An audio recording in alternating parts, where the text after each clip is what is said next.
రేఖ రేఖ please ఇలా చేయకు. నీకు రాఘవ్ మీద కోపంగా ఉంది కదా, అయితే తన మీద కోపంగానే ఉండు. తనతో అస్సలు మాట్లాడొద్దు కూడా. కానీ రేఖ ఈ ఇల్లు వదిలి మాత్రం వెళ్ళకు. ఆంటీ చెప్పింది నిజమే రేఖ. రాఘవ్ అన్నయ్య కోపం కరెక్ట్ కాదు. కానీ నాకు తెలుసు ఆయన తప్పుకి చాలా పశ్చాత్తాపడుతున్నారు. పూర్ణిమ వదిన, మీరేమనుకుంటున్నారు? రాఘవ్ నాతో ఏదైతే చెప్పారో అది కోపంలో అన్నారనా? మీరాయన్ని మీ అన్నయ్య అనుకుంటున్నారు కదా, అందుకే మీ కళ్ళకి ఆయన మీదున్న ప్రేమ కప్పిస్తుంది. ఈరోజు రాఘవ్ ఒక మనిషి క్యారెక్టర్ని ప్రశ్నించారు కదా, ఎవరైతే అతని సుఖదుఖాల్లో ఆయనకి తోడుగా నిలబడిందో. నాకిప్పుడు నా సామాన్లు కూడా అక్కర్లేదు. ఇన్ఫాక్ట్ నాకు రాఘవ్ నుంచి ఏమీ వద్దు. నా వరకు నా సెల్ఫ్ రెస్పెక్ట్ ఒక్కటి చాలు. నేను దానితోనే బ్రతికిస్తాను.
మామ నాకు చెప్పింది ఈ ఇల్లు గురించే అనుకుంటా.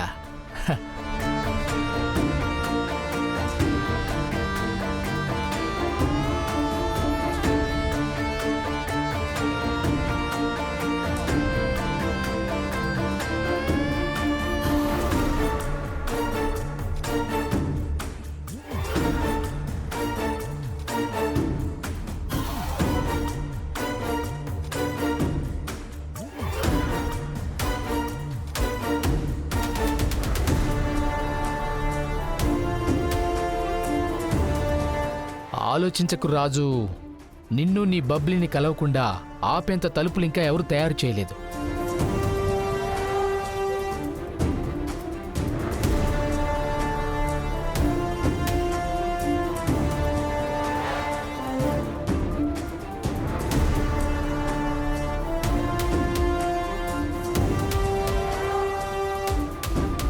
నేను బబ్లీ బిడ్డకి తండ్రిని.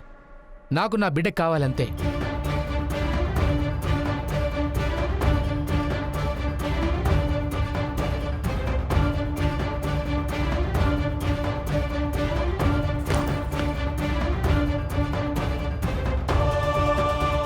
ఈ టైంలో ఇంటికి ఎవరొచ్చారు?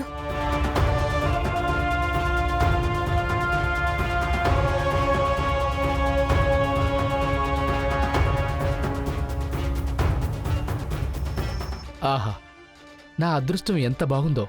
వచ్చింది కూడా సరాసరి బబ్లీ గదిలోకి.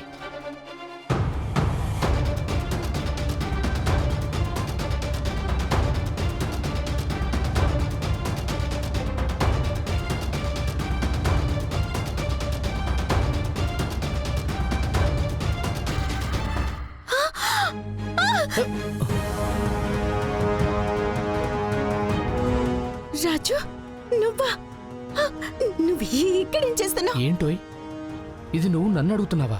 ముందు నువ్వు చెప్పు, నువ్వు ఇక్కడేం చేస్తున్నావు? ఇక్కడ కూడా ఎవరు లేరే, మరి సౌండ్ అయితే వచ్చిందిగా. కానీ నువ్వు తొందరగా చెప్పు. బబ్లీ రూమ్ లో నుంచి సౌండ్ వస్తుందేంటి? నువ్వేం నాటకాలు ఆడుతున్నావు? అసలు ఎవరు వీళ్ళందరూ? నువ్వు లోపలికి ఎలా వచ్చావు? నువ్వు ఉండడానికి వీళ్ళు ఇంత పెద్ద గదిచ్చారా? నీ ఇల్లు మొత్తం కంటే వీళ్ళ తలుపు పెద్దదేమో, అది కూడా ఎంట్రన్స్ లోది. ఇంతకీ ఈ ఎవరు నీ కొత్త ఫ్రెండ్ వచ్చి నన్ను బెదిరిస్తుంది? ఎవరు? ఏ ఫ్రెండ్? నువ్వు ఎవరి గురించి మాట్లాడుతున్నా? అదే ఓ తను వోన్స్ ఉన్నది. అవన్నీ నేను నీకు తర్వాత చెప్తాను.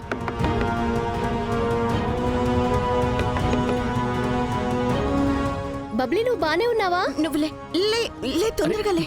నీ ప్రశ్నలన్నింటికి నేను తర్వాత సమాధానం బబ్లీ, చెప్తాను. ముందు నువ్వు బబ్లీ, వెళ్ళిపో. బబ్లీ, ఆగు. నుండి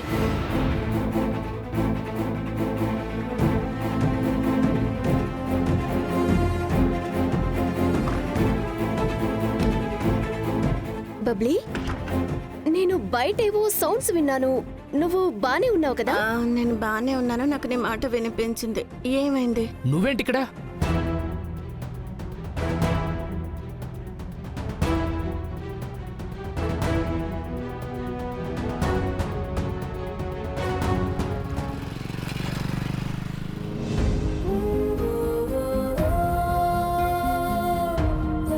అదిగో వచ్చేసాడు నీ ప్రియుడు. నీ ఎదురు చూపులు ఇంక ముగిసిపోయాయి. ఇవిగో నీ సామాన్లు, ఇవి తీసుకొని ఈ ఇంట్లో నుంచి బయటికి పో. ఈ రోజు నుంచి ఈ ఇంట్లో నీకు ఎలాంటి స్థానం లేదు. అన్నా ప్లీజ్ ఇక్కడే ఆపేయండి.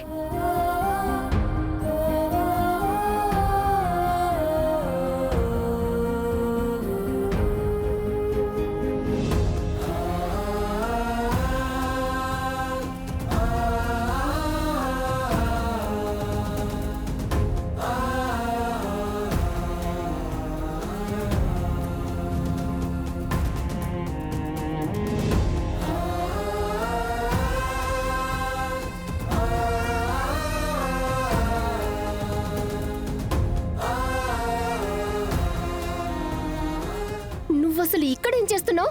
తిని ఇక్కడేం చేస్తుంది? నువ్వు ఓహో, ఇప్పుడు నాకు అర్థమైంది. ఇది తన ఇల్లే కదా? నీకెంత ధైర్యం మా ఇంటికి రావడానికి? అయినా నేను చెప్పాను కదా బబ్లీకి దూరంగా ఉండమని. మొయ్. అసలు నువ్వెవరు నాకు చెప్పడానికి నేను తనకి దూరంగా ఉండాలని? నువ్వే బలవంతంగా దాన్ని నీ ఇంట్లో పెట్టుకున్నావు. ఇప్పుడేమో నాకు చెప్తున్నావా నన్ను దూరంగా ఉండమని? రాజు మెల్లిగా, ఇంట్లో అందరూ లేస్తారు ప్లీజ్. ఓ మేడం, బబ్లీ నా ప్రాణం. నాకు ఎప్పుడు కావాలంటే అప్పుడు తన్ని కలవడానికి వస్తాను. అంతేకాదు నేను తన్ని నాతో పాటు తీసుకుని వెళ్ళిపోతాను కూడా.